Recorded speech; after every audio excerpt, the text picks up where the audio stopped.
Hello, fight fans, and welcome to another edition of Monday Night Fight Talk. I am your host, Dylan Brewski. We have a lot to talk about today. We got Bellator 281 that happened on Friday. We have UFC Fight Night headlined by Jan Blachowicz and Alexander Rakic that ended in a pretty crappy way, if you ask me, and if you ask a lot of other people. And also, I will be giving my predictions for UFC Fight Night, Holly Holm versus Ketlin Vieira, coming up next week. But let's dive right into it really quick. I'm going to just go over a few of the fights that happened at Bellator 281. First off, Paul Daley makes his retirement fight a all-time classic Paul Daley fight against Wendell Giacomo. Paul Daley has a ton of knockouts in his career, and he was able to add one more to his resume in his retirement fight in his home country of the UK. So that was a very, very special moment for him. It was an awesome moment to see live on Bellator 281. And then the next fight I'm going to talk about was a co-main event. The legend himself, Lyoto Machida, the former UFC light heavyweight champion, takes on the young up-and-comer and Fabian Edwards. This was a huge win for Fabian Edwards. He, like I said, Lyoto Machida is a legend in the MMA world in a lot of people's eyes. So this was a huge win. A lot of people will say, like, oh, Lyoto Machida is past his prime, which is very true. He's not the same fighter he used to be. But still, to go in and beat a legend like that is nothing to turn your head away from. I mean, you look at the guys that still can't beat Andrei Arlovsky in the UFC, and the guys that can't beat Jim Miller, Bobby Green, Donald Cerrone. The legends are still the legends for a reason. They're still great fighters. So huge win on the part of Fabian Edwards, arguably the biggest of his career. And then next up, the main event, which was the doozy of the century. What a way to end the night, and I mean that in the worst way possible. Honestly, I think Logan Storley's going to have to change something in his game if he ever wants to reach the highest level and have success at the highest level, because I don't think laying on your opponent after taking them down the entire fight is going to get him insanely far, especially because this is also an entertainment business. Not a lot of people like to see a guy get taken down and then laid on top of for 25 minutes. Now, if he can develop a submission game, a grappling game and add jiu-jitsu to his game, if he can add ground and pound, that will work wonders for him. He's an insanely good wrestler, but he needs to add something else if he wants to be entertaining and, like I said, get insanely far in his MMA career. But again, I was only going to touch on a few of the fights from Bellator 281, so let's dive right into UFC Fight Night. Jan Blachowicz and Alexander Rockach start off with the first fight of the night. Nick Maximov brings his undefeated career to an end against Andrei Petrovsky. What an upset for Petrovsky in this fight. He was the biggest betting underdog on the entire card. So for him to go out and get a first round finish on the undefeated Nick Maximov, who's had a lot of hype around him coming into the UFC, being part of the Diaz camp with the Diaz brothers, there was a lot of hype surrounding this guy, and he had impressive performances in the UFC before. Andrei Petrovsky put all of that noise to an end, securing an anaconda choke in so early on in the fight, and to be able to actually completely knock out Nick Maximov with that choke. It was unbelievable. Huge win for Andrei Petrovsky. Next up, we have the debut of Tatsuro Taira. He faced Carlos Candelario. This was an insanely good debut for Taira right here, in this fight. I mean, he was completely dominant for most of the fight. You can tell he's young. He's only 22. He did get reversed a few times, but he was able to get back to a dominant position. He won that fight very, very easily. And I'm honestly very excited to see where Tatsuro goes in his career. Like I said, he's 22 years old. He's got so much learning to do. He has so many things that he can accomplish in his career being as young as he is. I mean, he's younger than I am. And he's already making his UFC debut. He's 11-0 as a pro, now 1-0 in the UFC. Very, very big debut for Taira. And again, I can't wait to see where he goes in his career. The next fight of the night was two ranked strawweights, Verna Jandiroba versus Angela Hill. This was really just a fight of pure volume by Verna, because there wasn't a whole lot of significant action in this fight. Verna was able to get a couple takedowns, but most of her strikes were not significant strikes. They were just kind of touching Angela Hill. So not the most exciting fight, as Verna didn't even attempt a submission on the few takedowns that she was able to get. Not the most exciting, but Verna was able to get the job done. She was able to beat a ranked opponent, so that's always big in someone's young career. So props to her for getting the big win, but I definitely would like to see a little bit more action later on in her career when she starts to face some of the better fighters in this division. And then we have the classic performance by Michael Johnson himself against Alan Patrick. I mean, he looked exactly like he used to in the prime of his career. He had incredible takedown defense. He was able to defend all 5 takedowns that Patrick threw at him. And he had incredible accuracy with his strikes. I mean, it literally felt like every time he threw that straight left hand, he connected.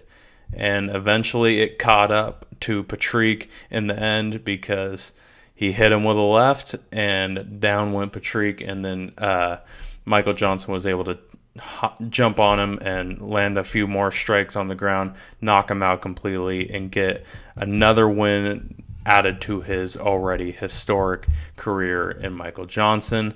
The next fight is Viviani Arahujo versus Andrea Lee. This fight, as a lot of people know, is very controversial.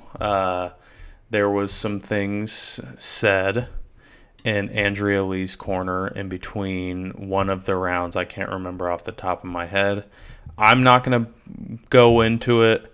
I think that at this point, I don't want to distract from the fight itself, because neither of the actual fighters were involved in this hateful comment, I should say.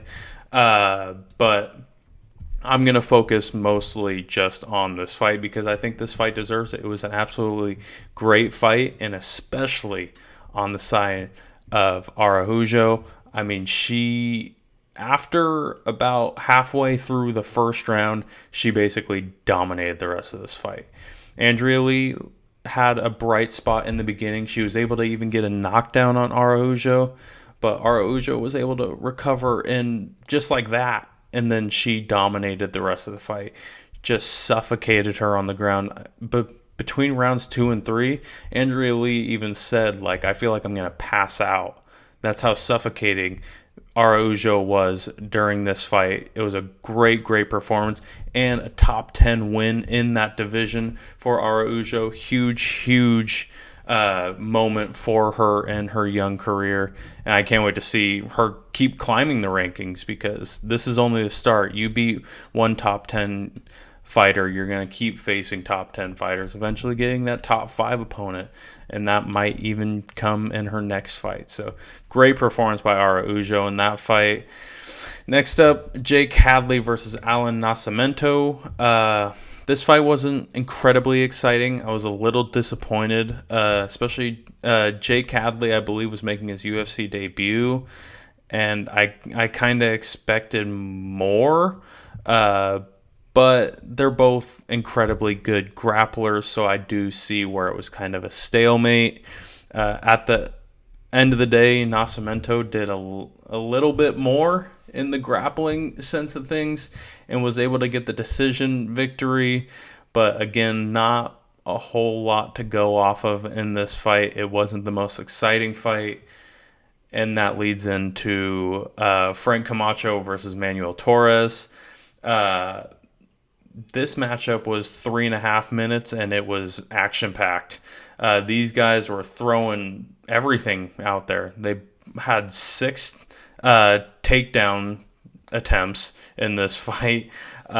They were both throwing huge strikes until Manuel Torres was able to catch Camacho with a huge strike. He was able to get a knockout victory. He was able to get a performance of the night bonus, so congratulations to him. That was a big win for Manuel Torres, and I think that kid has a bright future in the UFC. He looked phenomenal in this fight.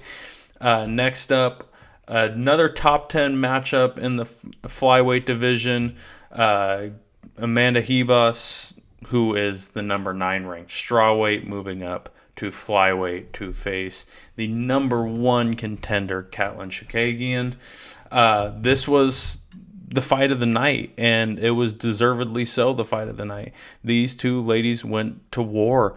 Amanda Ribas looked a lot better than I expected her to. I thought that this was maybe a little bit too much of a jump for her, talent-wise, from what she's faced. But she faced it. She looked it right in the eyes and had a great performance. She easily took the first round. She was able to get a takedown and control Chookagian on the ground for about 3 or 4 minutes of that first round. But then the second and third round, she didn't have as much success with the takedowns. I believe she got a couple more, but Chookagian was able to get back up very quickly, and Chookagian was just the better striker. And everybody knew that going into this fight, but it was very evident that Amanda Ribas does have a lot to work on in her striking, especially the defense aspect. Chookagian was hitting her with everything that she threw, basically, and Ribas, to her credit, was just moving forward the whole time, but she's still getting punched, she's still getting pointed up, and in the end, Chookagian did enough for 2 of the judges to give her the win. But if I'm Amanda Ribas, I'm not ashamed at all. I'm not hanging my head. You went in a weight class above what you normally fight at. You faced the number 1 contender in that weight class, and you lost a close fight. Nothing to frown upon, but definitely some learning aspects for her after that fight, but I think she's going to have a bright future in the UFC. Next up, Davey, Krant, and Luis Schmoka. These two flyweights, or bantamweights, actually, they were throwing haymakers. For 2 guys as small as they are, to be throwing that hard was absolutely insane. This fight was so entertaining, but especially for Davey Grant. Davey Grant was landing everything he threw, and every time he landed on Schmoka, it hurt Schmoka, and he was hitting him with these brutal leg kicks. Eventually, that's what initiated the knockdown on Luis Schmoka, and then Davey Grant was able to get on top and land ginormous blows from the top and eventually completely knocked out Luis Schmoka. This was a crazy impressive performance by Davey Grant. I thought Schmoka's grappling was going to be a lot bigger of a factor in this fight, but Davey Grant completely neutralized it and was throwing brutal shots and was able to pick up the win. And then next up, we have the co-main event, Ryan Spann versus Ion Kutalaba.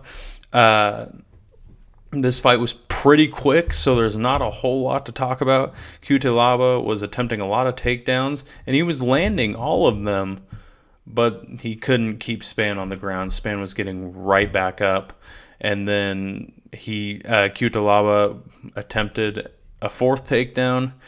Spann caught his neck, got him in a guillotine, and that was the fight. That was really all that happened. There wasn't a whole lot of strikes thrown. Spann did land a few good strikes, but most of the story was Kutalaba's wrestling, and then Spann's ability to get back up, eventually getting the submission win, keeping his ranked position at the light heavyweight division, where Kutalaba was definitely trying to get into the rankings with a win over Ryan Spann.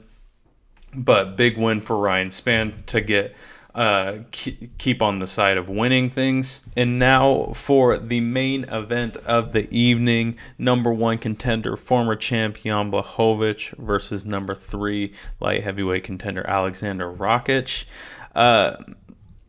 Like I said in the beginning, this fight ended in a horrible way. You always hate to see fighters get injured, especially in the nature that Alexander Rockach did get injured. It was pretty gnarly. Nothing like a broken bone or anything like that, but it definitely looked like a tendon or something snapped in his knee.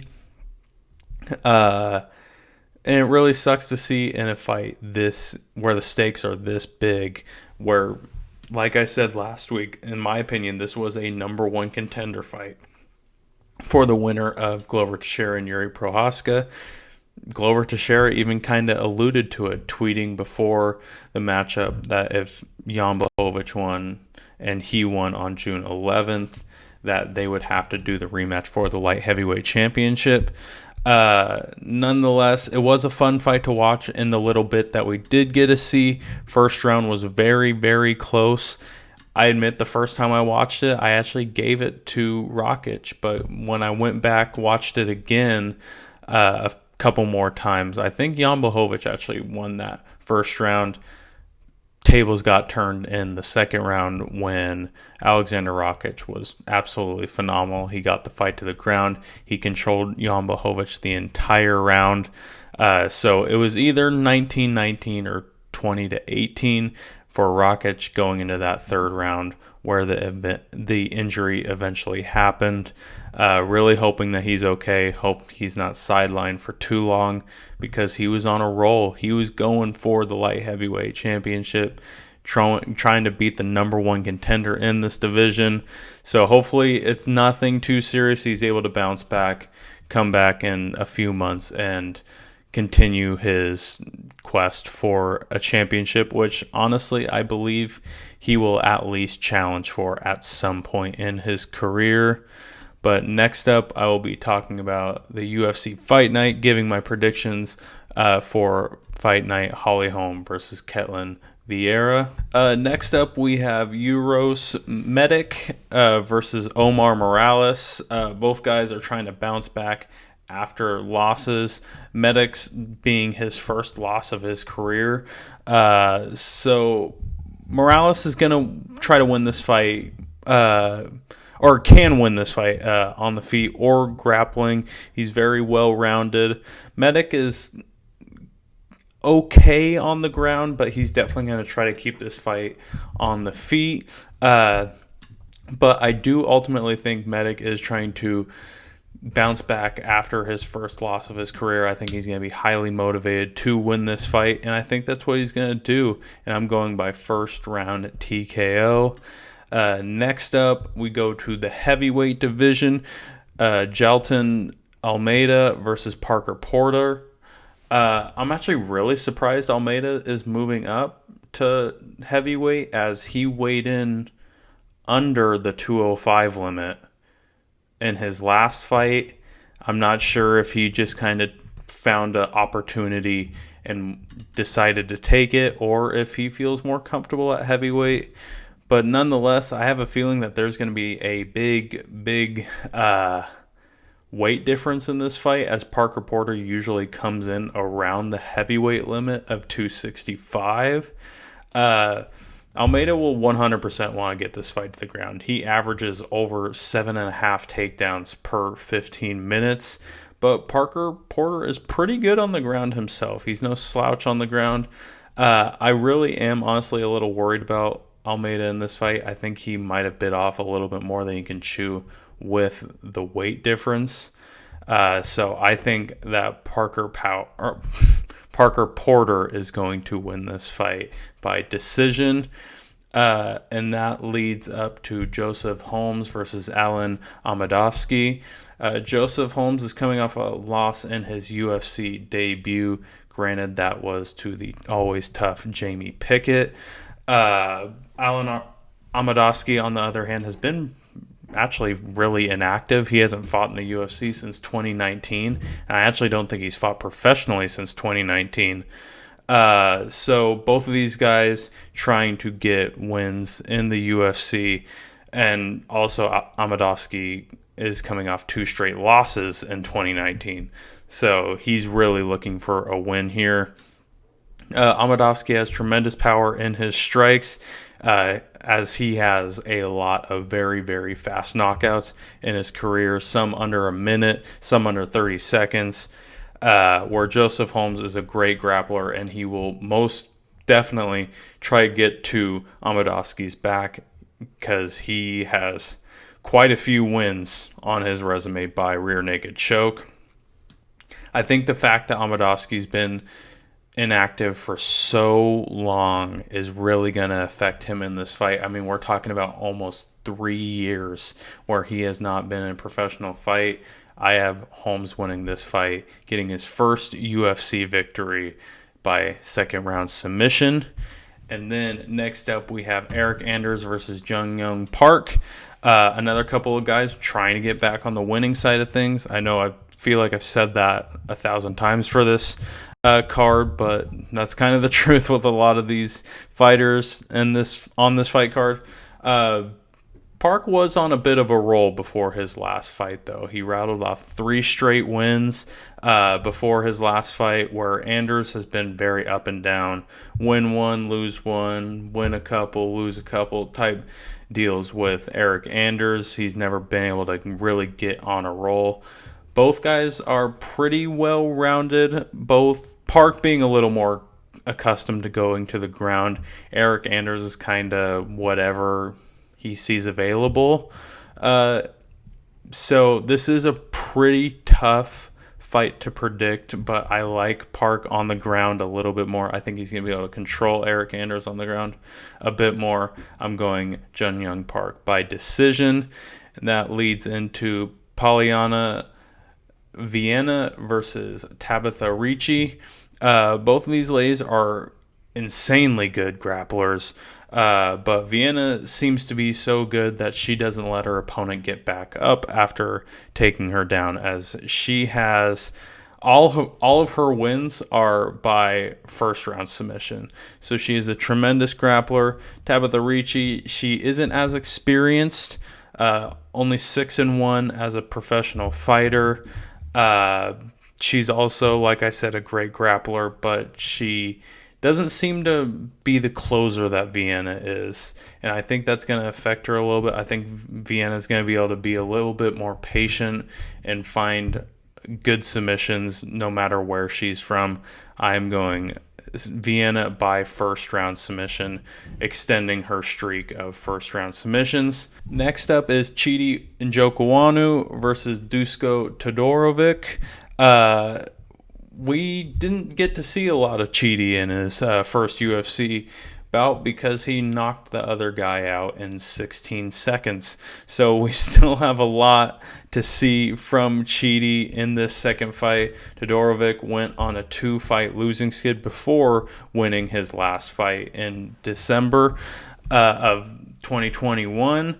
So both guys will definitely try to keep this fight standing. I believe Dusko is a little bit better on the ground, so maybe a takedown attempt here and there. But for the most part, both of these guys are great strikers. I do see it staying that way. But in the end, I really, like I said, it was a very short portion of what we can see from Chidi, but I really liked what I saw in the 16 seconds of his last fight. I'm going another first-round knockout for Chidi. And then next up, we have the co-main event, Santiago Posinibio versus Michael Pereira. 2 veterans. They both have over 30 fights in professional MMA each. So these guys have been around. Posinibio is coming off a tough split decision loss against Jeff Neal and will be looking to bounce back, as he seems to do quite a bit. He's been able to bounce back after some tough losses and go on a few runs. Michael Pereira is looking to extend his win streak to 5. Not only that, if he can get a win over a ranked opponent and have a 5-fight win streak, chances are he will find himself with a ranking by his name after this fight. Both guys being veterans, you would imagine that they're pretty well-rounded, and that's really how it is. Posinibio is definitely more comfortable on the feet, while Pereira is a little bit more comfortable on the ground. I look to see if Pereira is going to try to take this fight to the ground a little bit more, because Posinibio doesn't have the greatest takedown defense and is coming off of a tough loss. He might be a little in his head. So I see Michael Pereira winning this fight by decision, mostly with the ground game. And then that leads into the main event of the evening, as I've alluded to, Holm versus Ketlen Vieira. Top 5 matchup in the women's bantamweight division. Holm, her resume really says it all. I mean, she's the former champion of this division. She has faced some of the best this women's division has to offer. She's faced Cyborg. She's faced Miesha Tate, Ronda Rousey, Valentina Shevchenko, Amanda Nunes. She has literally faced the best of the best. She's arguably the greatest women's kickboxer ever. So she brings that, and she has really, really good takedown defense to go along with that, which will help a lot versus Ketlen Vieira, because she is a dominant grappler. Vieira doesn't have the resume that Holm has, but she is coming off of the biggest win of her career versus the former champ in Miesha Tate, something that Holm was not able to do. Granted, she won basically the entire fight, but then got choked out at the end, lost her the title. So that is one thing that Ketlen Vieira can say that Holm can't, is the win over Miesha Tate. And I think that she's going to bring that in, and she's going to be riding high. And I think she's just more hungry at this point. Holm, I feel like, has kind of hit a crossroads in her career. She's kind of more of the bridge between contender and fighting for the title, being a top 5 person versus the number 1 contender. That kind of seems where Holm has been sitting for a while now. I'm not even sure if a win would get her a title shot. Where Ketlen Vieira, she beats Holm, she could get a title shot. I'm going Vieira in an upset, in at least my opinion, in the rankings opinion, and getting this win by decision. But that is all I have for you today. Thank you all so much for listening. Next week will probably be a bit of a shorter show. There's no Bellator. There's no fight night the weekend of the 28th. So there's nothing to predict. So it will basically just be my reaction to Holm versus Ketlen Vieira fight night. But other than that, you can find me on Instagram at Monday Night Fight Talk. You can find me on Twitter at MN Fight Talk. Please subscribe to my YouTube channel. You're already here, so you might as well do it. Subscribe, like, comment on my videos. If you have any sort of suggestions, if you just want to hear my opinion on anything in the world of MMA, please leave it in the comments. I might put it in one of my videos, or I might just answer your comment right there, depending on the question. If you want to hear my general sports opinions, you can find me on The Bolt. It has changed times, it has changed days. It is now Tuesday at 3:30 Pacific time. We talk NFL, MLB, NBA, all the other general sports. So you can find me there for those sort of opinions. But for now, I will see you all next week, Monday at 5 p.m. on YouTube. Thank you all so much for listening.